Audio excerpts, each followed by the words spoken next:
다 같이 부자가 되는 보통 사람 재테크 이야기 이제 시작합니다. 안녕하세요. 주말 잘 보내고 계신가요? 오늘은 4월 27일 일요일이에요. 비트코인은 이번 주에 강한 상승 흐름이 예상됩니다. 이번 주에는 고용 지표와 실적 발표가 몰려 있는데요. 강한 변동성도 예견돼요. 구독, 좋아요 부탁드립니다. BITX는 5.7% 정도 수익 구간이에요.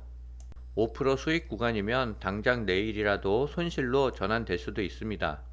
비트코인이 10만 달러를 돌파해야 안심할 수 있는 수익 구간인 것 같아요. 알트코인이 돌아가면서 상승 랠리가 나오고 있어요.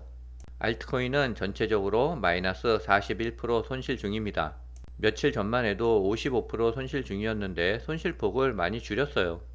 도지코인은 9% 수익 구간 중이고요. 시바이누는 마이너스 57%, 비트토렌토는 마이너스 53%, 램은 마이너스 19%, 이캐시는 마이너스 56%, 디카르고는 마이너스 22%, 캐딘 어독트월드는 마이너스 69% 손실 중에 있어요.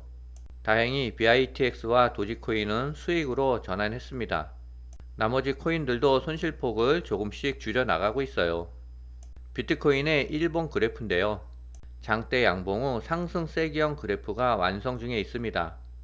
상승 에너지가 강력할 때 이러한 그래프 흐름이 나오는 것 같아요.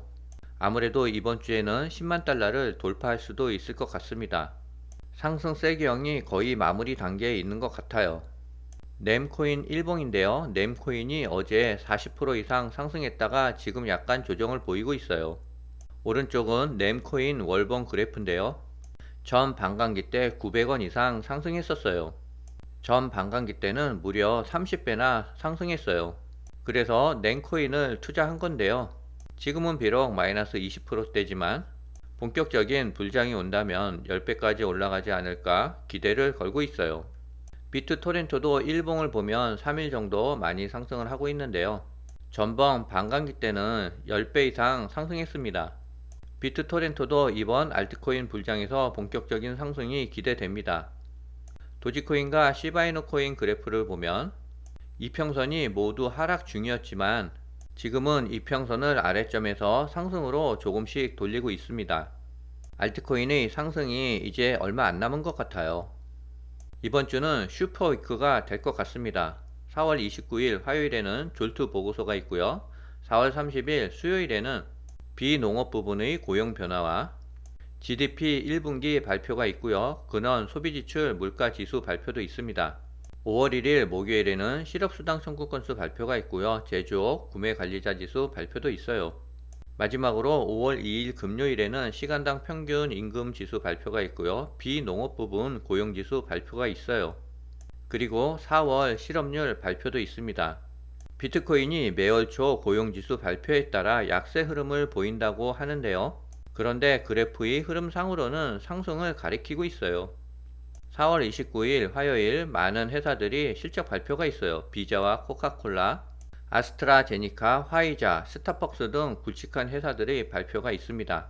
그리고 수요일에는 마이크로소프트와 메타, 퀄컴, 캐터필러, 목요일에는 애플과 아마존닷컴, 일라이릴리, 마스터카드, 맥도날드, 암젠, 마이크로 스트래티지 실적 발표가 남아있어요.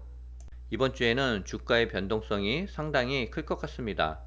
비트코인 ETF가 지난주 30억 달러 규모의 자금을 끌어들이며 5개월 만에 최대 주간 순유입을 기록했대요. 블랙록과 피델리티 상품이 전체 비트코인 ETF 순유입의 92%를 차지하고 있습니다. 미국과 주요 강대국들이 금융혁신의 문턱에 다가서고 있대요. 트럼프 대통령이 최근 전략적 비트코인 예비비와 미국 디지털 자산 비축을 설립하는 행정명령에 서명하면서 정부 차원의 디지털 자산 보유 논의가 본격화되고 있대요.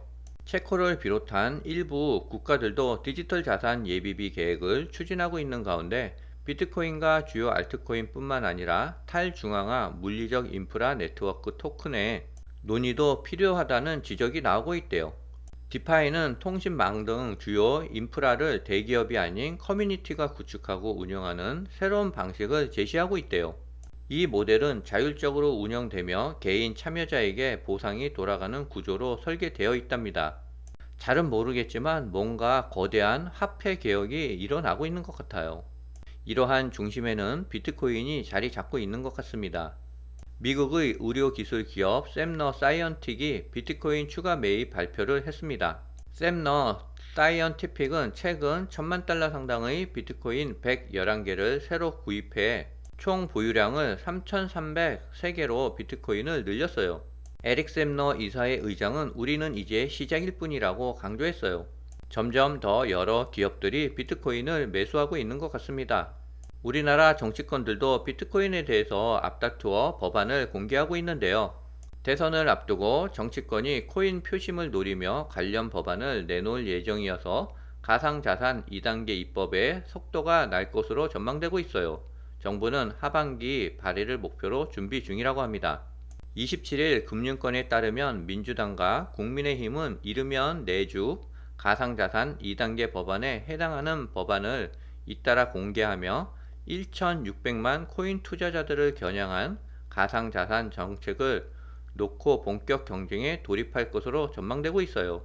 국민의힘 김문수 후보도 27일 국민연금, 한국투자공사 등 정부 기관들이 가상자산 투자를 허용하겠다라고 공약했습니다. 현재 저는 한미 반도체를 매도하고 460만원 정도 현금을 보유 중에 있는데요. 월요일 갤럭시아 SM을 살짝 들어가 볼 생각이에요. 살짝 들어갔다 아니다 싶으면 빨리 매도하고 나올 거예요. 대선 관련주들은 거의 작전이 많아서 여차하면 물릴 가능성이 많습니다.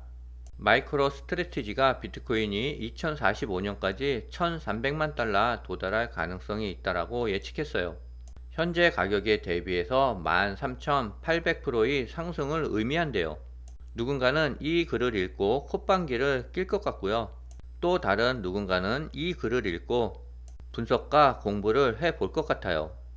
투자는 어떤 가능성이라도 길을 열어놓고 분석과 공부를 해 나가야지 미래의 부를 차지할 수 있는 것 같아요. 오늘 날씨가 조금은 쌀쌀한데요. 주말 잘 보내시기 바랍니다. 오늘은 여기까지입니다.